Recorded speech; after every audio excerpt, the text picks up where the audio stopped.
When I was 15, my dad gave me steroids without me knowing, then everything changed.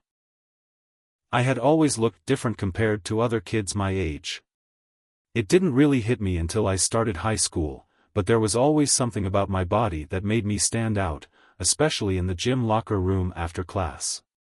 While other guys were skinny or still waiting for their growth spurt, I was already cut. People would joke that I looked like I should be on the cover of a fitness magazine, and back then, I loved the attention. But what I didn't know was that it wasn't just good genetics. My dad had been giving me steroids without my knowledge since I was 15. It all started when I was about to enter high school. My dad, who had always been super involved in my life, sat me down and told me I had a condition. He made it seem like no big deal, something to do with my hormones, nothing dangerous, but something that needed regular monitoring. He even said, "It's pretty common, and we just need to make sure your body is developing properly." I trusted him completely. After all, he was my dad. So, every few months, we'd go to a clinic. They'd take blood, and then I'd get what my dad called special vitamins. He said these vitamins were to help my body keep everything in balance. I never questioned it. I mean, I was 15. Who questions their parents at that age? Especially when it felt like these so-called vitamins were making me feel strong, invincible even. By the time I was 16, things started to get weird. I was already way bigger than most of my classmates. After gym class, in the locker room, it became impossible not to notice how different my body was. While other guys had typical teen bodies, some were still filling out, others were lanky, I was ripped. And I mean really ripped. Guys would pat me on the back, saying things like, "Dude, what's your secret?" or "How do you get so jacked?"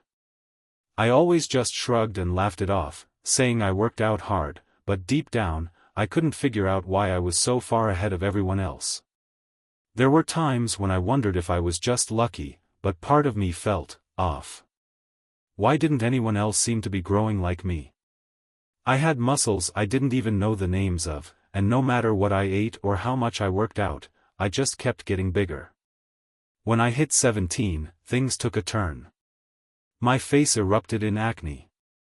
Not just the normal teenage zits, but big, painful cysts that wouldn't go away no matter what I did.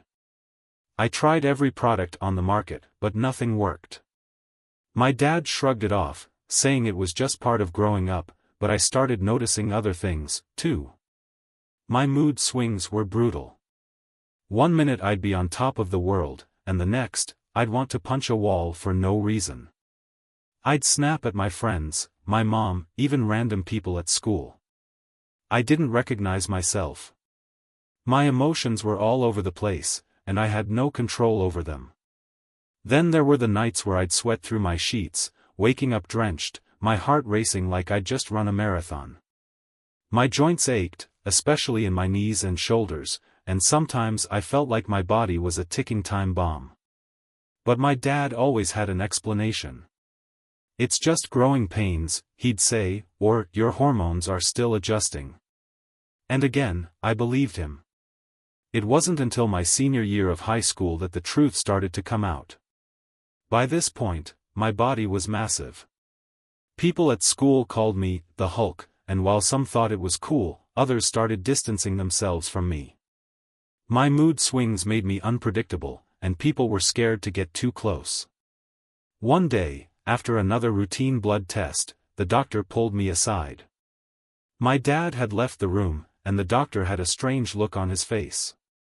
He asked me if I knew what kind of treatment I was receiving. Confused, I told him about the condition my dad had explained to me. The doctor's face grew even more serious. He said there was no record of any condition in my files, no mention of any illness, just regular hormone checks. That's when he dropped the bombshell. He told me that the blood tests were being used to monitor steroid levels in my body. My dad had been giving me anabolic steroids, tracking the results without ever telling me.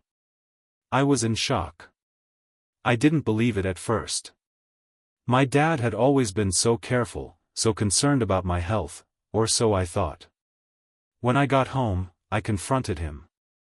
At first, he tried to deny it, saying the doctor must have been mistaken. But when I pressed him, he finally came clean. He said he'd started giving me the steroids because he wanted me to succeed, to be stronger and better than everyone else. He'd always been obsessed with sports and fitness, and he thought he was helping me get a leg up. "I wanted you to be the best," he said, almost pleading. But in that moment, I didn't care about being the best. I just felt betrayed. The physical side effects of the steroids only got worse. My acne turned into deep scars, and no amount of medication could stop it. My joints continued to hurt, and I developed insomnia, which only made my mood swings more unbearable. Socially, things fell apart. People I'd been friends with for years didn't want to be around me anymore. I'd become too volatile, too unpredictable. I tried to stop the steroids cold turkey, but that came with its own set of issues. My body had become so reliant on them that the withdrawal symptoms were brutal. I lost weight fast, muscle mass I'd spent years building just melted away. I was constantly tired, depressed, and felt like my body was betraying me just as much as my dad had. Looking back, I still can't believe how long it took me to realize what was happening. My dad's lies destroyed my body, my relationships, and my trust in him. I'm 20 now, and I'm still dealing with the long-term effects. My joints will probably never be the same, and I've accepted that my acne scars are permanent. But the hardest part has been the emotional scars. I've had to rebuild my life from the ground up, and I'm still working through the anger and betrayal. My dad and I barely speak anymore. He still tries to justify what he did, but there's no excuse for taking away my choice, for turning me into someone I didn't even recognize. If there's one thing I've learned from all of this, it's that trust is fragile. And once it's broken, it's almost impossible to put the pieces back together. Thanks for watching. If you enjoyed this story, make sure to subscribe so you don't miss more crazy, real Reddit stories. Hit the bell to get notified when new stories drop. See you next time on Reddit Story Vault.